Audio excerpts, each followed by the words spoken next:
Like, subscribe and press bell icon.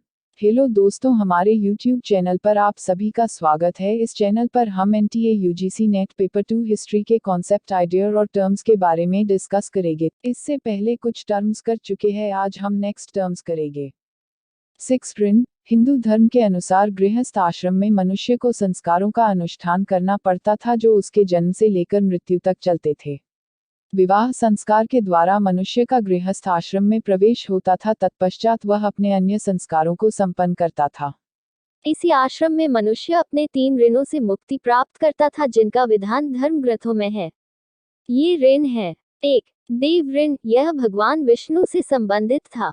ऐसी मान्यता थी कि व्यक्ति के जन्म के समय उसके ऊपर देवी देवताओं की बहुत कृपा रहती है, अतः उसका कर्तव्य है कि वह देवी देवताओं के प्रति अपना श्रद्धा भाव रखे। उसकी मुक्ति तभी संभव थी जब वह दान और यज्ञ का अनुष्ठान करे।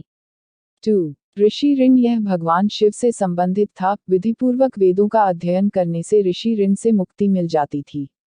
3. पितृ ऋण। धर्मानुसार संतान उत्पन्न करके व्यक्ति पितृ ऋण से मुक्ति पाता था।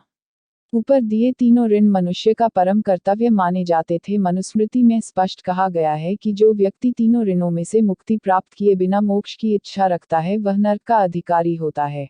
7. संस्कार। ऐसी मान्यता है कि मनुष्य जब जन्म लेता है तो वह असंस्कृतक होता है, किंतु संस्कारों के माध्यम से वह सुसंस्कृतिक हो जाता है। संस्कार शब्द का उल्लेख वैदिक तथा ब्राह्मण साहित्य में नहीं मिलता। वास्तविक रूप में संस्कारों का विधान हमें सूत्र साहित्य और गृह्य सूत्रों में मिलता है। संस्कार जन्म से लेकर मृत्यु तक चलते हैं। अधिकांश गृह्य सूत्रों में अंत्येष्टि, मानव जीवन का अंतिम संस्कार का उल्लेख नहीं मिलता। स्मृति ग्रंथों में संस्कारों का विवरण मिलता है। इनकी संख्या 40 है। गौतम धर्मसूत्र में 48 है। मनु ने संस्कारों की संख्या 13 बताई है। बाद की स्मृतियों में इनकी संख्या 16 स्वीकार की गई है। आज यही सर्व प्रचलित है। यह है: 1. गर्भाधान। 2. पुंसवन। 3. सीमंतोन्नयना। 4. जात कर्म। 5. नामकरण। 6. निष्क्रमण। 7. अन्नप्रशासन। 8. चूड़ाकरण। 9. करण वेद। 10. विद्यारंभ। 11. उपनयन। 12. वेदारंभ। 13. केशांत। 14. समावर्तन। 15. विवाह। 16. अंत्येष्टि। 8. यज्ञ। गृहस्थ आश्रम में मनुष्य को 5 महायज्ञ का अनुष्ठान करना पड़ता था। यह यज्ञ लौकिक तथा पारलौकिक सुख एवं शांति के लिए आवश्यक माने जाते थे। इनका विवरण इस प्रकार है: 1. ब्राह्म यज्ञ। इसमें वेदों का अध्ययन किया जाता था। यज्ञ के माध्यम से व्यक्ति प्राचीन विद्वान ऋषियों के प्रति अपनी श्रद्धा भावना दिखाता था।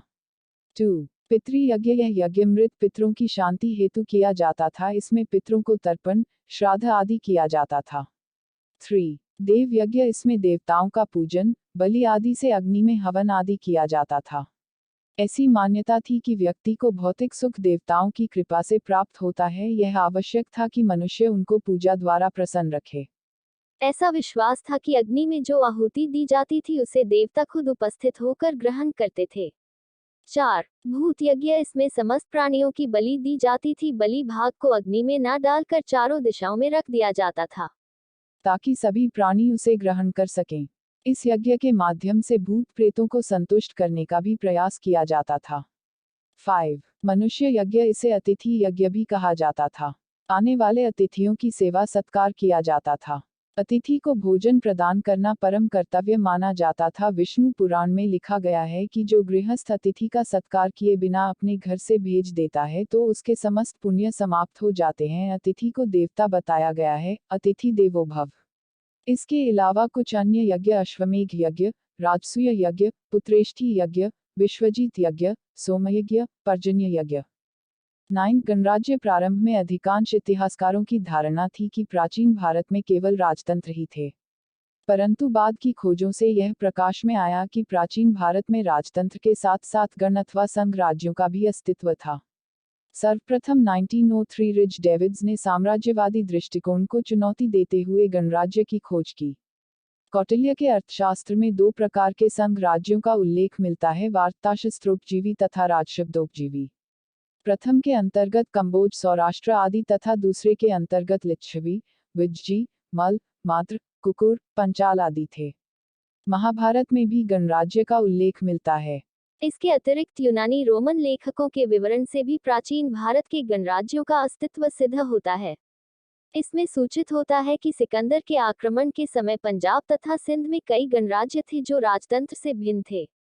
मुद्राओं से संबंधित प्रमाण से भी राज्यों का अस्तित्व सिद्ध होता है। मालव, यौधेय, अर्जुनायन आदि अनेक गणराज्यों के सिक्के राजा का उल्लेख न कर गण का उल्लेख करते हैं।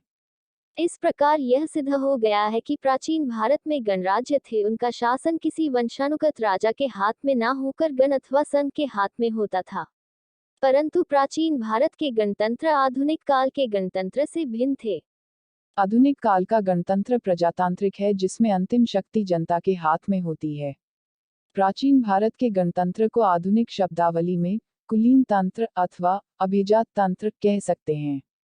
यह आधुनिक काल के गणतंत्र से भिन्न है। इसमें संपूर्ण शासन किसी कुल विशेष के सम्मुख व्यक्तियों द्वारा चलाया जाता है। उदाहरण के लिए वैशाली के लिच्छवी कुल के प्रमुख व्यक्ति मिलकर शासन चलाते थे। 10 जनपद भारत में संस्कृति इतिहास का प्रारंभ अति प्राचीन काल में हुआ, किंतु राजनीतिक इतिहास का प्रारंभ बहुत बाद में हुआ। राजनीतिक इतिहास का मुख्य आधार सुनिश्चित तिथिक्रम होता है। इस दृष्टि से भारत के राजनीतिक इतिहास का प्रारंभ हम ईसा पूर्व 7वीं सदी के मध्य 650 BC के पहले नहीं मान सकते। उत्तर वैदिक काल में हमें विभिन्न जनपदों का अस्तित्व दिखाई देता है।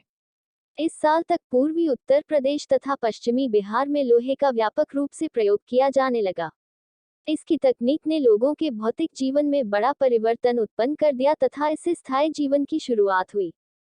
कृषि, उद्योग, व्यापार वाणिज्य आदि के विकास ने जनजाति व्यवस्था को जर्जर बना दिया तथा छोटे छोटे जनों का स्थान जनपदों ने ग्रहण कर लिया। 6ठी शताब्दी तक आते आते जनपद महाजनपदों के रूप में विकसित हो गए। 6ठी शताब्दी ईसा पूर्व के आरंभ में सार्वभौम सत्ता का पूर्णतया अभाव था। संपूर्ण देश अनेक छोटे छोटे राज्य में बटा हुआ था। उत्तर वैदिक कालीन राज्यों की अपेक्षा यह राज्य अधिक विस्तृत और शक्तिशाली थे। परंतु इनमें से भी कोई देश को राजनीतिक एकता के सूत्र में संगठित करने में समर्थ नहीं था। इस काल की राजनीतिक स्थिति का प्रामाणिक विवरण यद्यपि हमें किसी भी साहित्यिक साक्ष्य से नहीं मिलता, तथापि बौद्ध ग्रंथ अंगुत्तर निकाय से ज्ञात होता है कि गौतम बुद्ध के उदय से कुछ पूर्व उत्तरी भारत 16 बड़े राज्यों में विभाजित था। इन्हें 16 महाजनपद कहा गया। इनके नाम इस प्रकार हैं: 1 काशी, 2 कौशल, 3 अंग, 4 मगध, 5 विजयी, 6 मल, 7 चेदी, 8 वत्स, 9 कुरु, 10 पंचाल, 11 मत्स्य, 12 शूरसेन, 13 अस्मक, 14 अवंती, 15 गंधार, 16 कंबोज। जैन ग्रंथ भगवती सूत्र में भी इन 16 महाजनपदों की सूची मिलती है, परंतु वहां नाम कुछ भिन्न प्रकार से दिए हैं: 1 अंग, 2 बंग, 3 मगध, मगध, 4 मलय, 5 मालव, 6 अच, 7 वत्स, 8 कोच, 9 पाघ्य, 10 लाड़, 11 विजयी, 12 मोली, मल, 13 काशी, 14 कौशल, 15 Awadh, 16 सिंभूतर। Thank you for watching. Please like and subscribe.